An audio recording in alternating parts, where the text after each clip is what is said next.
Good evening everyone, this is SageMode with my second guide on the Warrior. This time it's going to be about the Protection Warrior. Now I was going to go to bed, but I kind of got in the mood and thought, you know what, I'm going to do another video. So I thought, meh, might as well. I'm awake. So yeah, there's my beautiful hippogriff. It's going to be a thing at the start of videos now, because it's the best mount in the game, hands down. Especially when it's got a dwarf riding on it. So, to business. The Protection Warrior. Obviously this is the Warrior's early tanking spec. Don't try and tank his arms. However, tanking his fury in heroic dungeons, Wrath of the Lich King, was very fun, because you just overgeared it so badly, it was hilarious. But yeah, anyway. So, protection, shield slam. Hits your target with the shield for high damage. That's your basic threat move. You bash your opponent in the head with your shield and you make them say, hey, come over here and attack me, you bastard. And they don't like it, and then they come and kill you. Yeah. And then the spells you get are Sentinel, which increases your total stamina by 15% and your block chance by 15%. You also generate 50% additional rage from attacking targets that are not attacking you. It's always handy, more health, more block chance, which is more mitigation. And if it's mobs attacking you, you get more 50% extra rage, which is always handy. Can't complain with that. Vengeance, which is awesome in every single way possible. Each time you take damage, you gain 5% of the attack power taken as attack power. 5% of the damage taken as attack power, up to a maximum of 10% of your HP, which, let's just put this into perspective. I've got 123k HP unbuffed, fully buffed I have about 144. I can get a vengeance stack of up to about 12k, 14k, if I can add up. Yeah, about 14k extra attack power. Now consider that I have 5.8 as it is. That's a lot of attack power. I mean, I've had full vengeance stacks and a proc for my talents with make shield slam crit for 50k so far, which is very nice, I have to say. So very good mastery that one, and definitely one to very good mastery vengeances. And the mastery is critical block, increases your chance to block by 15% and your chance to critically block by 15%. Each point of mastery increases your block chance by an additional 1.5% and your critical block chance by 1.5%. Lose my words here today. So yeah, mastery is a very good stat for warrior tanks now. Obviously, block is your high mitigation. It's a very good stat. I think it reduces 30% of incoming damage. Yep, 30% of incoming damage. I think critical blocks double, I think. So yeah, very good. Okay, to talents. If you remember from the last video, I spoke about Insight, which increases the critical strike chance of your heroic strike by 5% and gives your heroic strike criticals a 33% to cause the next heroic strike to be also be critical strikes. However, you can't chain this, so you can't keep getting heroic strike criticals. It just doesn't work. I, however, did not get this because I have found as a warrior, I don't have problems with threat at all. Any. The only time I ever lose aggro is if a ret paladin goes in, pops all his cooldowns and pulls for I do. That's his own fault, and I will watch them die very, very happily. But yeah, I don't get that, because I don't need any threat problems. I decided to go for more survivability, which is toughness, increases armor value for items by 10%, nothing to sniff at. And Blood and Thunder, which is the new way Warrior's AoE tank.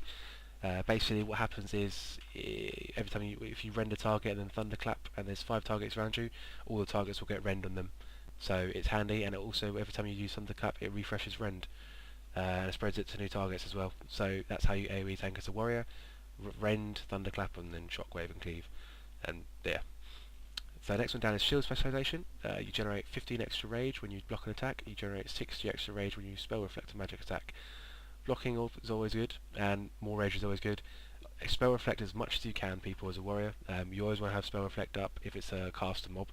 But you got to sort of you learn this is when you tank, but you got to time it just so you know when this spell is going to be cast. But spell reflecting was awesome because I believe you spell reflect well. It's either 150% or 200% of damage back. Either way, in Wrath of the Lich King and Ket Old Kingdom, those spell flinger mobs, they used to hit you for 19k. When you spell reflect it, it hits for about 42k. It was so much fun, I tell you. Next one across is Shield Mastery, which reduces the cooldown of your shield block by 30 seconds and your shield wall by 180 seconds and your spell reflect by 3 seconds. Good, good, and good. Obviously, more shield walls are a good thing, more spell reflects are a good thing, and more shield blocks are a good thing. Next one across is hold the line. Improves your critical strike chance and critical block chance by 10% for 10 seconds following a successful parry. always good. Can't complain with that. Not at all. Always good. Gag order. I got this because I think I needed points to fill in from when I got down further down the tree, but this is pretty good. Gives you shield bash and heroic for a 100% chance to silence the target for 3 seconds.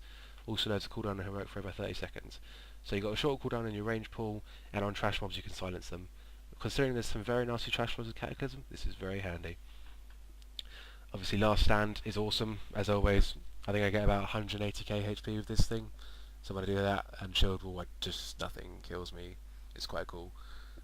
Concussion blow, very good in PvP. Very good. I remember in Wrath of the Lich King, when they revamped the talents, prot warriors were ridiculous in PvP. Nothing could kill them, I swear to God. If you knew how to play your prot warrior, you were unstoppable. Till they nerfed it, but obviously you shouldn't be getting killed by tanks, should you? But yeah, no, this is useful for PvE. You also need it because you need this talent. Obviously this is useful for trash, maybe an ad that spawns on a boss fight, or just a bit of extra damage if you've got a free cooldown. Yeah. Next one across is Bastion of Defense, which reduces the chance to be critically hit by melee attacks by 6% while in defense stance.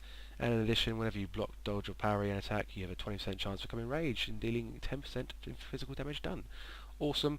You need this because otherwise you'll be getting critically hit by bosses, and that hurts. That one-shot tanks. I think I remember being not defense capped when we had defense rating back in TBC in Wrath of the Lich King, and I think Groll hit me for... That's it. One of my items went red halfway through a fight, and Groll hit me for about 85k damage crit strike, and that was when 20k HP was a lot of HP for a tank. So yeah, you need this because if you get crit, you're dead. You wipe the group. It's painful, and it's not very nice. And obviously, the 10% critical damage is quite nice. To be fair, this Warbringer is incredible.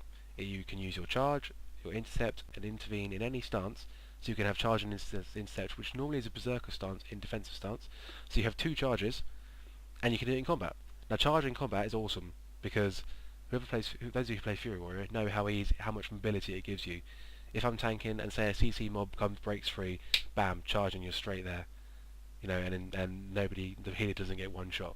It's very useful, and it's just so good.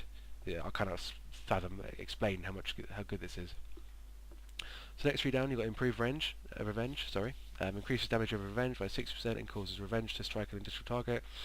No, nothing wrong with that. Always good. Revenge is a hard hitting attack anyway, so more damage than that is fine with me. Next one across is Devastate, which obviously replaces your Sunder Armor, and it does damage, which is handy again. It's awesome, your typical attack, and you need that pretty much. The next one across I haven't got because I group with guildies and my healers are competent, so obviously I know that. However, for pugs it could be useful, and I've just been disconnected from the server. Yay! I'll be back in the second part of the video to explain that a bit more.